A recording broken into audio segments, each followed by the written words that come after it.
इतना बता दो भगवन, इतना बता दो भोले, इतना बता दो शंभु, तुम कब मिलोगे, तुम कब मिलोगे, तुम कब मिलोगे बाबा, तुम कब मिलोगे।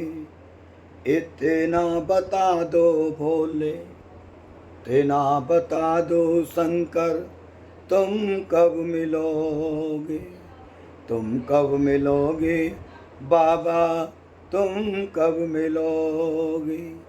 मंदिर में ढूंढा तुझको, मंदिर में ढूंढा तुझको, पहाड़ों में ढूंढा, पहाड़ों में ढूंढा, काशी में ढूंढा तुझको, काशी में ढूंढा तुझको, कनखल में ढूंढा, कनखल में ढूंढा, कनखल में ढूंढा तुझको, कनखल में ढूंढा।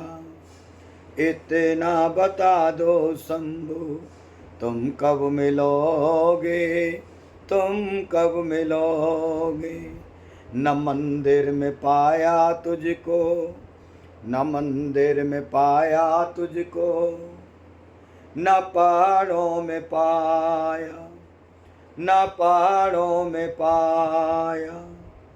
तेरी कृपा हुई तब, तेरी कृपा हुई तब, तुझे कण कण में पाया, कण कण में पाया। न काशी में पाया तुझको, न कनखल में पाया, न कनखल में पाया। न मंदिर में पाया तुझको, न पहाड़ों में पाया, न पहाड़ों में पाया। तेरी कृपा हुई तब, तेरी कृपा हुई तब, तुझे कण कण में पाया, जन जन में पाया। इतना बता दो शंभु, इतना बता दो भोले, तुम कब मिलोगे, तुम कब मिलोगे, तुम कब मिलोगे बाबा, तुम कब मिलोगे। तेरी कृपा से पहले, तेरी कृपा से पहले, कोई कुछ नहीं पाता, कुछ नहीं पाता। जैसा भी प्राणी आता, जैसा भी मानव आता, यूं ही चला जाता, यूं ही चला जाता।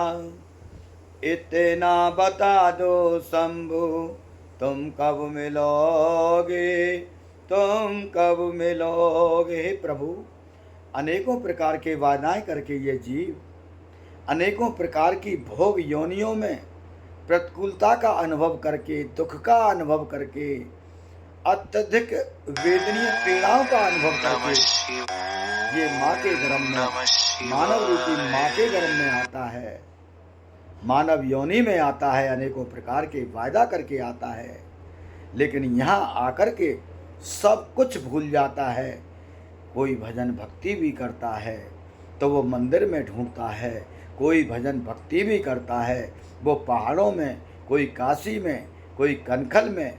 लेकिन भगवान इन सब से अगोचर हैं। भगवान तो केवल सत्संग रूपी ज्ञान गंगा में डुबकी लगाने के बाद जब हृदय में विवेक का जागरण होता है, तब आत्म प्रकाश के चलते प्राणी सत्य सत नित्य नित्य का हृदय में जब बोध होता है, उसके आधार से जो की हुई साधना होती है, वही भगवत प्राप्ति, अपने आप को जानना, कण कण में अनुभूति होना, अपने ही अंदर प्रकट होकर के संसार में प्रकट हो जाता है।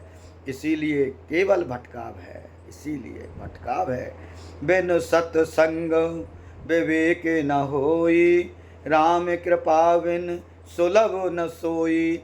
भक्ति स्वतंत्र सकल सुख खानी, बिन सत्संग न पावे प्राणी। क्योंकि गोस्वामी परम पूज्य गोस्वामी तुलसीदास जी महाराज कह रहे हैं कि बिना सत्संग के प्राणी के हृदय में विवेक नहीं होगा। बिना विवेक के जागरण के किसी भी तरह से सत असत का नित्य अनित्य का बोध नहीं होगा।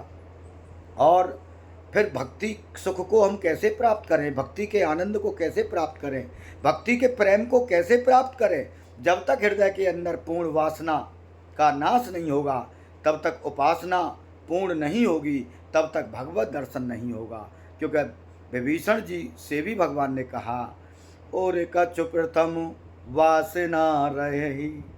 जब तक वासना का नाश नहीं होता, तब तक भगवान का सानिध्य नहीं मिल सकता। और कब मिलता है? गोस्वामी तुलसीदास जी महाराज कहते हैं, सम्मुख होयो जीव मोहि जबई, जन्म कोटि अगुनासै तबई, निर्मल मन जन सो मोहि पावा, मोहि कपट चल छिद्र न भावा। भगवान की सम्मुख आने पर भगवत कृपा है, भगवान की ये कृपा है गुरु के चलते, गुरु की परम कृपा के चलते, कि जैसे ही जीव भगवान के सम्मुख जाता है तो उसके सभी पापाचरण समाप्त हो जाते हैं। और फिर कैसा भाव हो जाता है? निर्मल मन जन सो मोहि पावा, मोहि कपट चल छिद्र न भावा। निर्मल मन से भक्ति रूपी तत्व को, निर्मल मन से रसरूपा भक्ति को पाया जा सकता है, जब जाकर के भगवान का पूर्ण अनुग्रह, भगवान का अनुराग इस जीव के हृदय में प्रकट हो जाता है। निर्मल मन जन सो मोहि पावा, मोहि चल छिद्र कपट नहीं भावा, मोहि चल छिद्र कपट नहीं भावा, मोहि चल छिद्र कपट नहीं पावा। कपट से, छल से, झूठ से, बेईमानी से, गलतियों से जब तक प्राणी ऊपर नहीं उठता है, तब तक भगवान को पाना संभव नहीं है। इसीलिए क्या करना है? भक्ति स्वतंत्र सकल सुख खानी, बिन सत्य संग न पावे प्राणी। फिर क्या होगा? दूर भई जब से ये माया, तब से रघुनायक अपनाया।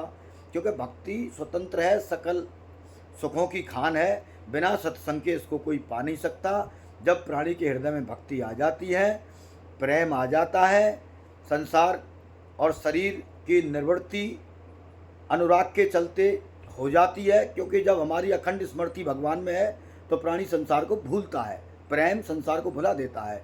उस स्थिति में 24 घंटे भगवान में अनुराग होता है, उससे वासना का, सूक्ष्म से सूक्ष्म वासना का नाश हो जाता है और प्राणी भगवान के चरणों में अनुराग उसको प्रकट हो जाता है। बहुतों को हुआ है, मीराबाई जी को हुआ है, जनाबाई जी को हुआ है, संत नामदेव जी को हुआ है, कबीरदास जी, रहीमदास जी, रैदास जी, जितने भी परम भागवत महाभागवत महापुरुष हैं, स्वामी योगानंद जी, स्वामी रामकृष्ण परमहंस जी और मुक्ताबाई जी, सहजोबाई जी, सबरी महारानी और सुदामा जी, ध्रुव प्रहलाद भगत जी। हमने तो ऐसा समझा है कि जब तक पूर्ण वासना का नाश नहीं होगा, तब तक भगवान का पूर्ण अनुराग और भगवान की पूर्ण कृपा का साक्षात्कारी जीव नहीं हो सकता। इसीलिए बाबा ने फिर ये भी कहा है, मंदिर में ढूंढ लो, मंदिर में ढूंढ लो, चाहे पहाड़ों में ढूंढ लो, काशी में ढूंढ लो, कनखल में ढूंढ लो, लेकिन जब तक उनकी कृपा नहीं होगी, तब तक भगवान की प्राप्ति सुलभ नहीं है। तेरी कृपा से पहले कोई कुछ नहीं पाता, कुछ नहीं पाता। जैसा भी प्राणी आता, जैसा भी मानव आता, जो ही चला जाता, जो ही चला जाता। अब क्या करना है आगे? उस भगवत तत्व तक, उस परम तत्व तक, उस ब्रह्म तत्व तक तदाकार होने के लिए, उसमें लीन होने के लिए, शरीर और संसार से भी उपराम, मन बुद्धि चित्त अहंकार से, 24 तत्वों से परे, रज सत तम तीनों गुणों से अतीत होने के लिए भगवदाकाराकार भाव चाहिए। उसके लिए भोले का नाम लेकर, बाबा का नाम लेकर, शंकर का नाम लेकर, मनो निर्मल होता, मनो निर्मल होता, मनो निर्मल होता बाबा, मनो निर्मल होता। निर्मल मन के अंदर, निर्मल मन के अंदर प्रेम प्रगट होता, प्रेम प्रगट होता, प्रेम प्रगट होता स्वामी, प्रेम प्रगट होता। बोलिए बाबा भोलेनाथ प्रभु की जय, बोलिए शंकर भगवान की जय, बोलिए परम पूज्य श्री सद्गुरुदेव भगवान की जय। जय जय श्री राधे, जय जय श्री राधे, जय जय श्री राधे श्याम।